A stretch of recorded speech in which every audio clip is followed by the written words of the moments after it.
ಆಟದ ಜೊತೆಗೆ ನಾವು ಯಾವ ರೀತಿ ಈ ಸಂಕಲನವನ್ನು ಮಾಡಬಹುದು ಅನ್ನೋದನ್ನ ನಾನು ಇವತ್ತು ಹೇಳ್ಕೊಡ್ತೀನಿ. ಎರಡು ಅಂಕಿಯ ಒಂದು ಸಂಖ್ಯೆಯನ್ನ ಯಾರಾದ್ರೂ ಹೇಳಬೇಕು. 43. ನಿಮ್ದು ಇದು 43 ಸಂಖ್ಯೆನಾ? ಇದಕ್ಕೆ ಉತ್ತರ ಏನ್ ಬರುತ್ತೆ ಅಂತ ಹೇಳ ನಾನು.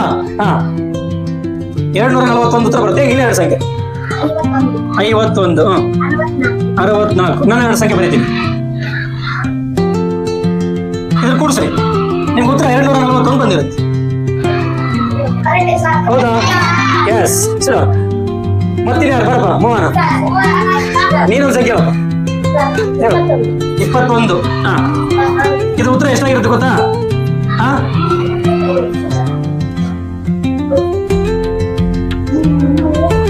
219 ಆಗಿರುತ್ತೆ. ಇನ್ನು ಎರಡು ಸಂಖ್ಯೆ 65, 20, 28. ಓಕೆ, ಇದು ಕೂಡಿಸ್ರಿ. ಕರೆಕ್ಟ್ ಇದೆಯಾ? ನೋಡ್ರಿ ಯಾವ ತರ ಇದು ಬಂತು ಅನ್ನೋದನ್ನ ಒಂದು ಟ್ರಿಕ್ಸ್ ಮುಖಾಂತರ ಹೇಳ್ಬೋದು. ಇಲ್ಲಿ ಮೊದಲು ನೀವೆರಡು ಸಂಖ್ಯೆ ಹೇಳಿ, ಒಂದು ಸಂಖ್ಯೆ ಹೇಳಿದ್ರೆ, ನಂತರ ನೀವೆರಡು ಸಂಖ್ಯೆ ಹೇಳಿದ್ರೆ, ಆನಂತರ ನಾನು ಎರಡು ಸಂಖ್ಯೆಗಳನ್ನ ಹೇಳಿದೆ. ಹೆಂಗೊಂದು ಉತ್ತರ ಆಗಿದ್ರೆ ನಿಮ್ಗೆ ಏನಾದ್ರು ಸ್ವಲ್ಪ ಆದ್ರೂ ಇದರಲ್ಲಿ ಆಟ ಅನ್ನೋದು ಮ್ಯಾಜಿಕ್ ಅನ್ನೋದ್ರ ಗೊತ್ತಾಗಿಲ್ಲಲ್ಲ? ಏನಿಲ್ಲ, ಒಂದು ಸಿಂಪಲ್ ಆಗಿರ್ತಕ್ಕಂಥ ಒಂದು ಮೆಥಡ್ ಇದೆ ಇಲ್ಲಿ. ಆ ಮೆಥಡ್ ಅನ್ನ ನೀವು ತಿಳ್ಕೊಂಡ್ಬಿಟ್ರೆ ಇಷ್ಟು ಈಸಿ ಇದೆಯಪ್ಪ ಅಂದ್ರೆ ಅಷ್ಟು. ಇವೆರಡು ಸಂಖ್ಯೆ ನೀವೇ ಯಾಕೆ ಬರ್ಕೊಂಡ್ರಿ ಸರ್? ಎರಡು ಸಂಖ್ಯೆ ನೀವೇ ಬರ್ಕೊಂಡ್ರಿ, ಬೇರೆ ಬರ್ಕೋಬೋದಾಯ್ತಲ್ಲ. ಅದೊಂದು ಅದೇ ಟ್ರಿಕ್ಸ್. ಆ ಟ್ರಿಕ್ಸ್ ಅನ್ನ ನಿಮ್ಗೆ ಹೇಳ್ಕೊಡ್ತೀನಿ, ನೀವು ಕಲಿಬೇಕು. ಗೊತ್ತಾಯ್ತಾ?